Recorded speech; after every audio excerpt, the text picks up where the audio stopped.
Hey, everybody, and welcome to the Even If podcast. I'm your host, Kristi Lowe, and as always, I am so very glad you're back with us again today. If you have ever faced a test or a trial and maybe you weren't even prepared for it, today is definitely an episode we're going to probably relate to because most of us have come to a point in life where we have faced something in life, either a real test like in school, like we're, pen and paper, or spiritually speaking, a test that the Lord has set before us. And there are times where you face tests and some of them leave us questioning God. They leave us questioning our purpose and a variety of things. And so in today's episode, we're looking at tests and trials that we face and how the Lord, I think, is asking us to reframe them. And I'm really excited about it. But of course, as you always know, if you haven't liked or subscribed, please like and subscribe because, that's what us podcasters beg of you. We have got a fun story to talk about today. And y'all know we've been doing this conversation starter series all summer and we're wrapping it up. I mean, it's nearly September. We've got, I think, 2-3 more episodes of this before we launch into the next series. And stay tuned at the end of the podcast today. I'll tell you a little bit more about that. But like I told you at the beginning, today we're talking about tests. And some of you may be walking through one right now, or you've just gotten out of a season of being tested in one way or another. And, I don't know about y'all, but I feel like I've got a slew of them in my rearview mirror. But we've all faced tests of some sort in our life. And, some of them have just felt like a real life game of like whack-a-mole. You've got one test here and you get it put out and then you get another one and bam, you put that one out. I mean, just wham. Y'all know what whack-a-mole is, right? I mean, like the game at like Chuck E. Cheese. Okay, anyways. But that being said, God told us from the very beginning. In John 16:33, he says, in this world you will have trouble. And sometimes I'm like, why? Why do we have to have trouble? Wouldn't it just be so much easier if we didn't have tests and we didn't have trials? And, I just kind of go back and I just want to give a shout out to Adam and Eve for jacking it all up for us right from the very beginning. I think that, we should just blame them for it, I'm just kidding, y'all. It's just that in this world, we have these tests and troubles, and they come to us in all sorts of shapes and sizes. They come in different intensities. They come in different, some of them are like a speed bump. You're just like, boop, over it. And then others of them feel like a hurricane, and it destroys everything and it upends everything in your life. And the thing about test and trouble, the thing about test is that often after we encounter a season of testing, our lives aren't ever the same after that. So, true story. I got a job in college. I needed a little part-time job to earn a little extra cash when I was in college, and I applied to a job in the Texas Tech Athletic Department working in media relations. So I get this job in media relations, and I show up first day. Okay, so school has just started, and I'm not from Lubbock at this point. I have just lived here for like 2 weeks. So I am so excited because I love sports and I like people. So, media relations was like perfect gig. And I was so excited about this job, y'all. I imagined all of the cool things I was going to get to do, like working in the press box during football games and working on the sidelines with reporters during the basketball games and baseball games. I mean, like, it was going to be, I had built it up in my mind to be this amazing, glamorous job. And I was stoked about this. So, first day, I come bebopping in from my first day of classes, and it was like one of those where you'd go to your classes in the morning and then you'd come work in the afternoons, and they just worked with your schedule. It was precious people.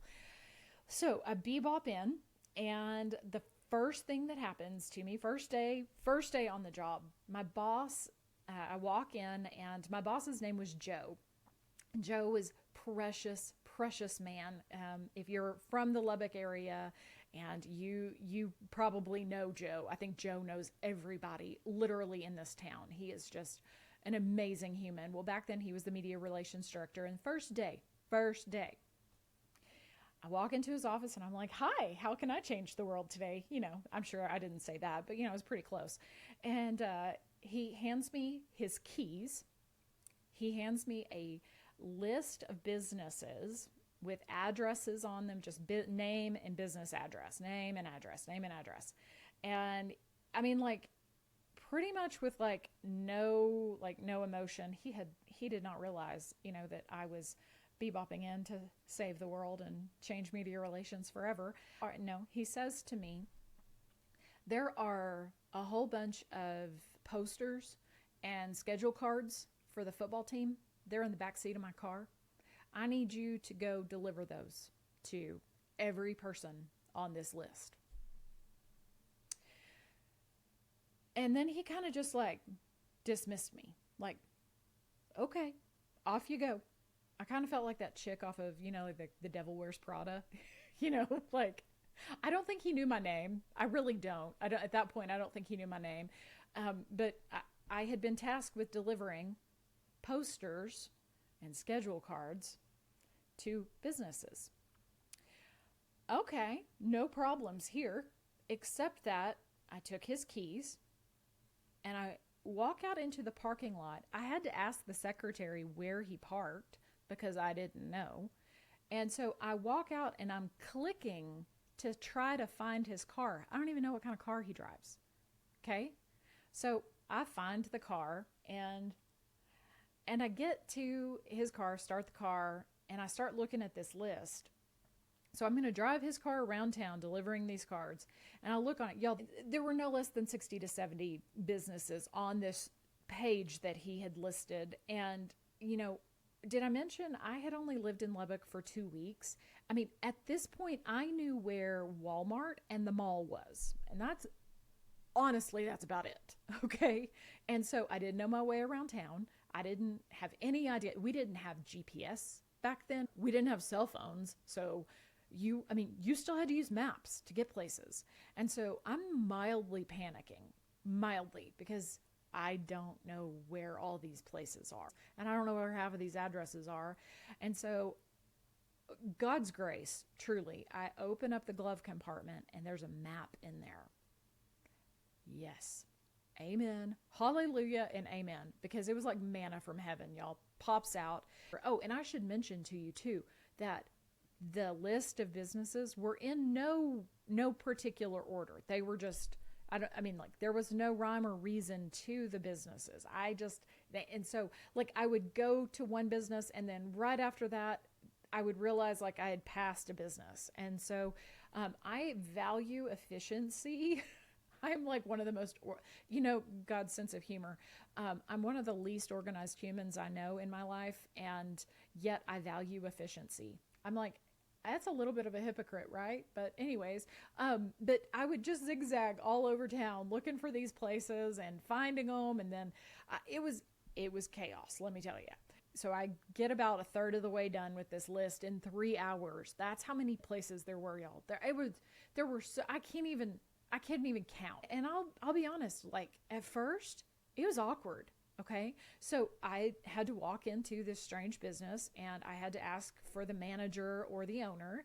And then I had to present them with their poster and their schedule cards. And I had to figure out something to say to them besides, here's your poster. I had to not look like I was, I was looking so awkward, and y'all know I'm awkward anyways. So I'm over there, I had to be, had to figure out something. And so after a few times, it got a little bit easier. I would walk in and I'd kind of put together in the car while I was driving to the next place. I'd kind of put together, okay, this is what I'm going to say here.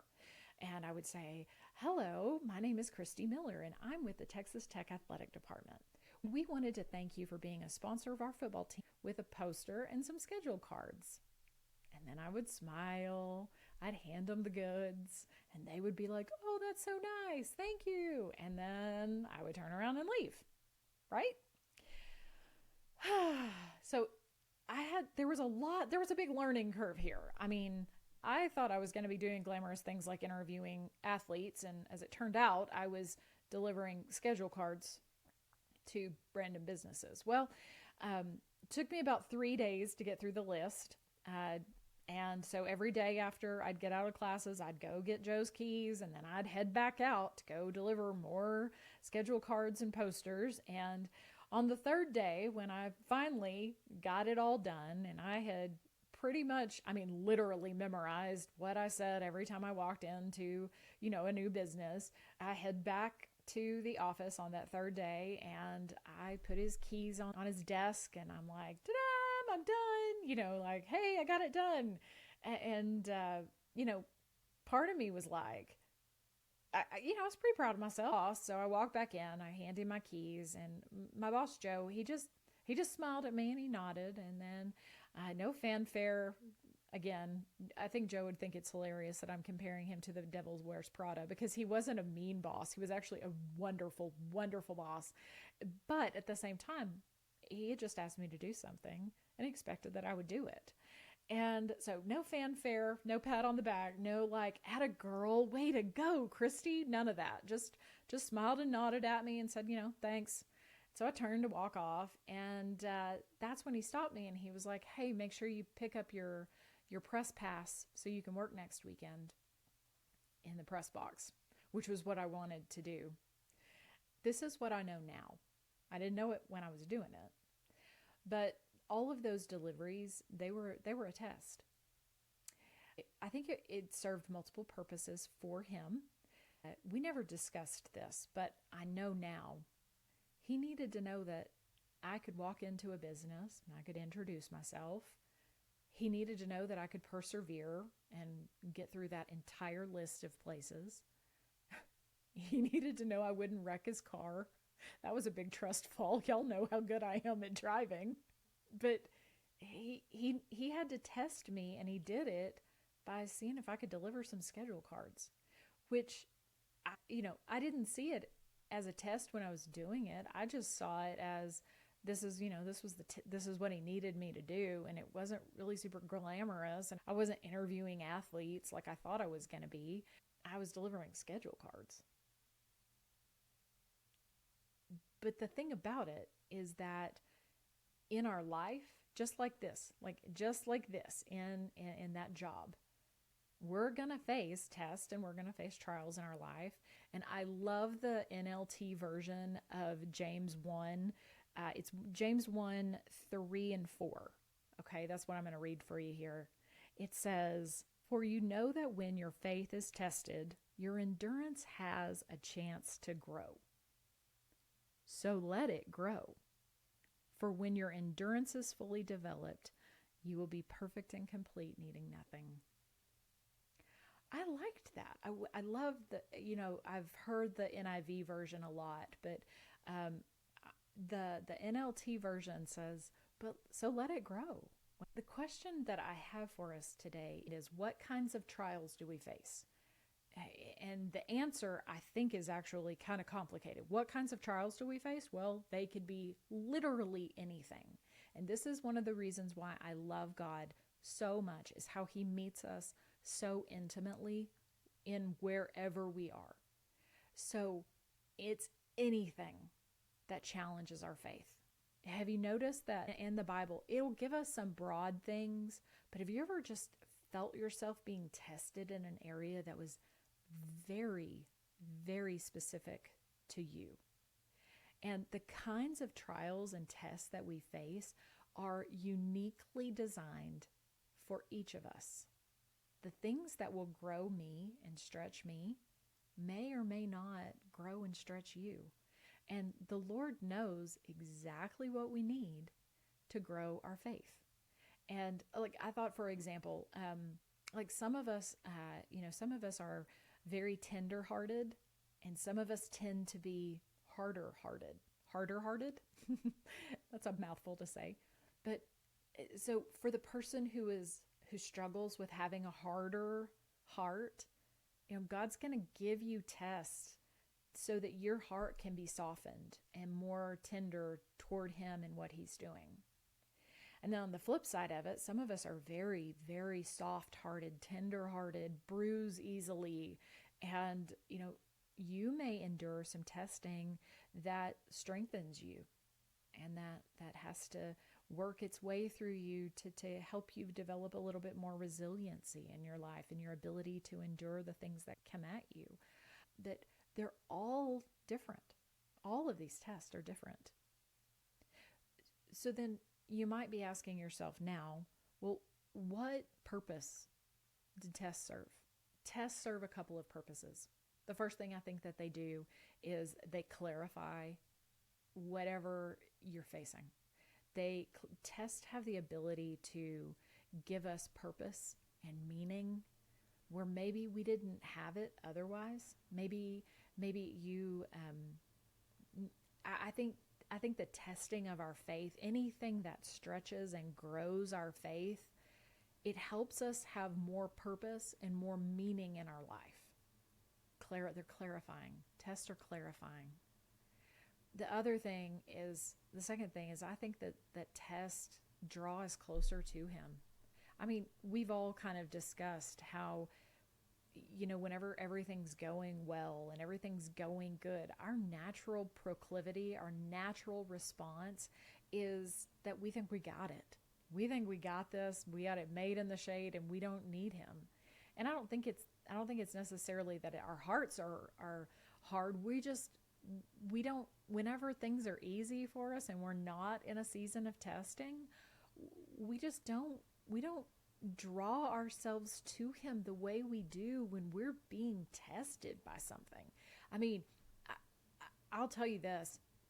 At the beginning of the year, I told y'all the word this year that the Lord had given me was to bear more fruit. And to bear more fruit, as it turns out, is going to require some pruning and testing. And it's going to require me leaning into doing things that I've never done. YouTube videos. It's going to require me doing things and submitting to Him in areas that I never thought I would have to do. Y'all, when I started this podcast, I had no desire to do YouTube. In fact, I was like, no, we're not doing YouTube. And here I am doing YouTube because He's asked me to, because it means that He can reach more people. So why would I not say yes to something that's going to glorify and bring more people, hopefully bring more people to the kingdom? And so our tests draw us to Him. And I'll tell you, the testing of it wasn't saying yes to the YouTube channel. The test was the visibility. I'm being vulnerable here because I'm literally looking into the camera and knowing you can judge everything about me if you can see me. You can judge my office. You can judge my crazy painting over my shoulder. That's Yeehaw Cowgirl. I don't know if I've ever introduced her. She is fabulous. I'm digressing, but yeah, that's her name. Her name is Yeehaw Cowgirl. Okay? She's like riding. I love her. She's fabulous. You can judge my body. You can judge my face. You can judge my hair. And I'll just be honest. Like, it's vulnerable. But I felt Him saying to me, I need you to trust me here. I need you to do this. I need you to take that step of faith. Well, that's scary. I'm awkward. But here I am. I'm going to say yes. The thing I've realized about anything that challenges our faith is that, and this is the last thing, everything that challenges our faith and grows us up, every single thing, it makes us look more like Him. Do y'all know what I mean? Have you ever met somebody and they just looked like Jesus, man? And it wasn't necessarily what they physically looked like. It was the words that came, the words that were within them, and the wisdom and the gentleness and the patience. And Yeah, I love the phrase, out of the overflow of the heart, the mouth speaks. And, that's somebody who has been tested. Their mouth has been tested. People who are patient have been through tests of patience. Ask any mom of any toddler or teenager, come to think of it. We go through these things that test us, that grow us up. And anything that does that makes us look more like him. Tests and trials, those things, we're actually going to talk more about those this fall. I've mentioned in the past couple of weeks how September 5th we're starting a new series, and it's talking about an even if kind of faith. And, I think an even if, one of the very basic things of an even if kind of faith is that faith that says, even if I'm tested, even if I am stretched, I'm going to trust you, Lord. I'm going to trust what you're doing. I'm going to trust that you are trying to make me more like you, and I'm going to cooperate with that. That's like the basis of an even if kind of faith in a nutshell.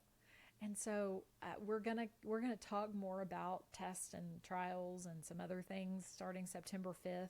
And so don't forget to, as we're wrapping up this summer series, mark your calendar for that, because I am crazy excited about that. And I'm excited for some of the guests I have coming back on the show. Yeah, no, I have not quit. I haven't quit having interviews and having guest episodes. We'll be having some guest episodes this fall, and some of them are incredible stories, y'all. I'm just thrilled at what God has brought. It has been a really fun summer, but I'm really looking forward to what the fall is holding for us too, because he just keeps growing us up, man. You think, yeah, he keeps growing us up. That is for sure. So, as we close out today, I want to encourage you. That's the first thing.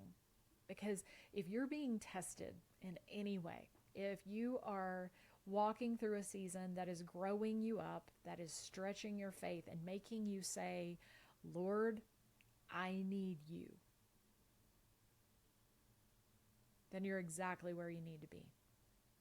Because tests are meant to draw us closer to him. They're meant to grow us up. They're meant to give us more clarity and purpose in our life.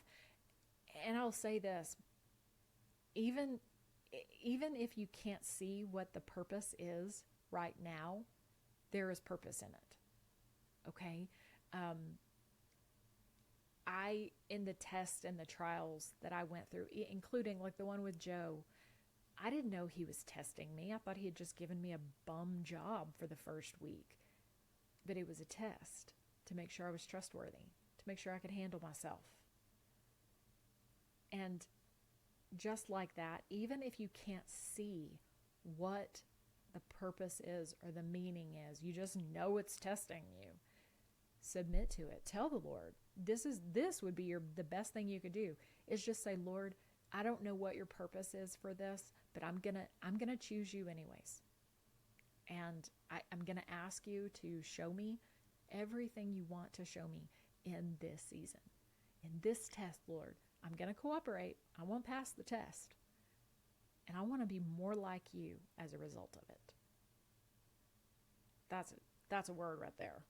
That's a word. That just came to me while I was talking. So sometimes I love whenever he'll just go, here you go. Here's just a little nugget. He's so gracious like that. I know without a doubt that he is growing each of us up into the believers, the mature believers that he wants us to be. Y'all, he is doing a work, and he is doing a work in so many of the people I know, and from what I hear from you guys, he's growing us up. He needs us to be strong. He needs us to be mature in our faith and confident in our walk. So count it joy when you face these trials, because you know that they are going to produce endurance, and they're going to help us bear more fruit and build up this kingdom in the way that is honoring to him. So Thank you guys so much for being here today. I'm always, always so grateful to share some time with you each week. And good Lord willing, I'll see you again next week.